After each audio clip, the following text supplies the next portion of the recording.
5 seconds. Start. மாண்புமிகு பேரவை தலைவர் அவர்களே, நெடுஞ்சாலைத்துறை மானிய கோரிக்கை மீது பேசுவதற்கு வாய்ப்பு வழங்கியதற்கு என்னுடைய நன்றியை தெரிவித்துக் கொள்கிறேன். மாநிலத்தின் பொருளாதார முன்னேற்றம் மற்றும் மக்களின் வாழ்க்கை தரத்தை உயர்த்துவதில் சாலை வசதிகள் முக்கிய பங்கு வகிக்கிறது என்றால் அது மிகையாகாது. அந்த வகையில் நம்முடைய தமிழக அரசு சாலை கட்டமைப்பு வசதிகளை ஏற்படுத்துவதில் முன் முயற்சியும் அக்கறையும் கொண்டு செயல்படுவதை முதற்கண் பாராட்ட விரும்புகிறேன். கடந்த 50 ஆண்டுகளில் பல்வேறு அரசுகளால் எடுக்கப்பட்ட தொடர்ச்சியான நடவடிக்கைகள் காரணமாக இன்று சாலைகள் இல்லாத கிராமங்களே இல்லை என்ற நல்ல நிலைமை ஏற்பட்டுள்ளது. இதற்கு பிறகும் பாதுகாப்பான பயணத்திற்கு தடையாக இருப்பது எது என்பதை நாம் நிச்சயமாக ஆராய வேண்டிய கட்டத்தில் இருக்கிறோம். நம்முடைய மாநிலத்தில் சாலைகள், பாலங்கள் மற்றும் வடிகால்கள் அமைப்பதற்கு அரசாங்கம் அதிகமான நிதியை ஒவ்வொரு ஆண்டும் ஒதுக்கி வருகிறது என்பது ஆறுதலான செய்தியாகும்.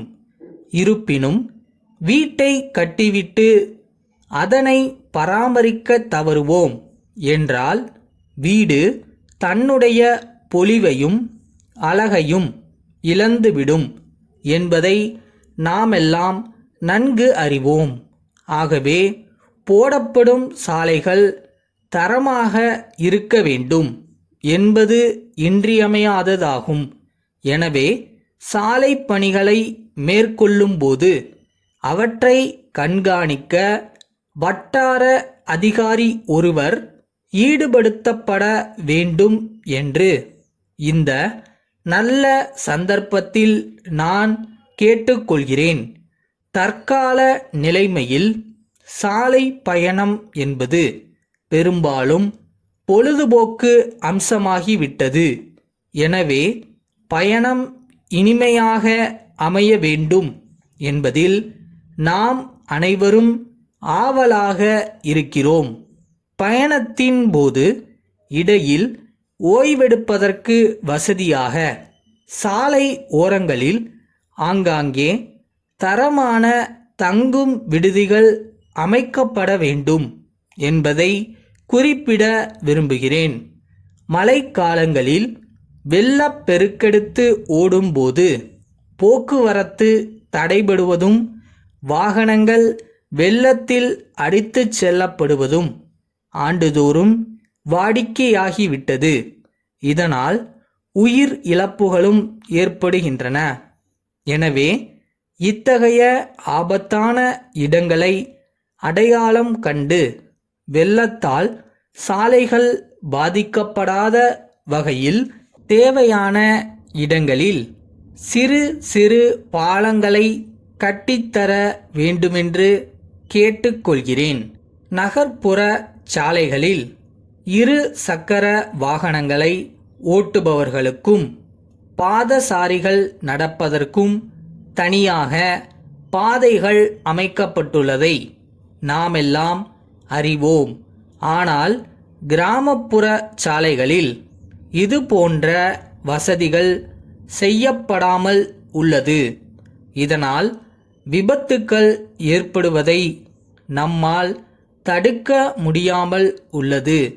எனவே கிராம சாலைகளில் ஏற்படும் விபத்துக்களை தடுப்பதற்கும் அரசாங்கம் தக்க நடவடிக்கைகளை எடுக்க வேண்டுமென்று கேட்டுக்கொள்கிறேன். சாலைகளை அகலப்படுத்துகின்ற பணிகளை மேற்கொள்ளும் பொழுது மரங்கள் பெருமளவுக்கு வெட்டப்படுவதாக சொல்கிறார்கள்.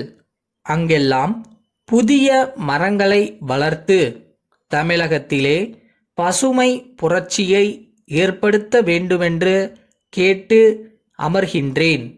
மானாமதுரை அண்ணா சாலையில் உள்ள தாமரை புத்தக நிலையத்தின் உரிமையாளர் திரு அன்பரசு, கும்பகோணம் பாரதி மேல்நிலைப் பள்ளி தலைமை ஆசிரியருக்கு எழுதிய 20 ஜூன் 2007 தேதியிட்ட கடிதம்.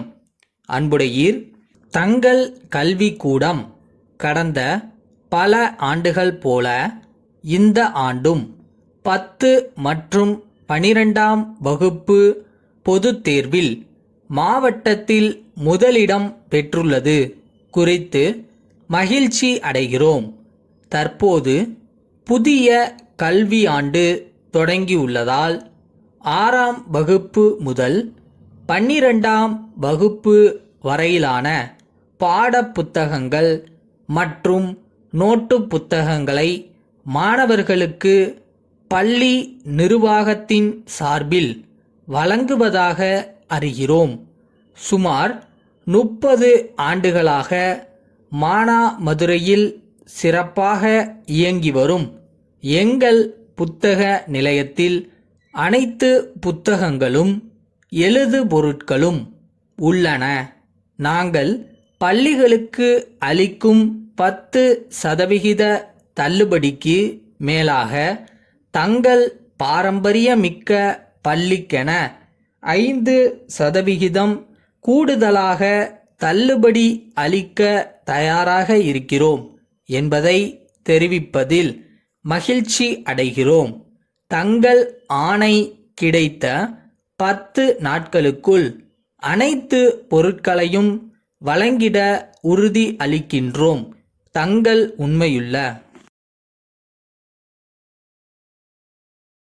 தகுதிக்கு மீறி ஆசைப்படாதுன்னு சொல்லுவாங்க.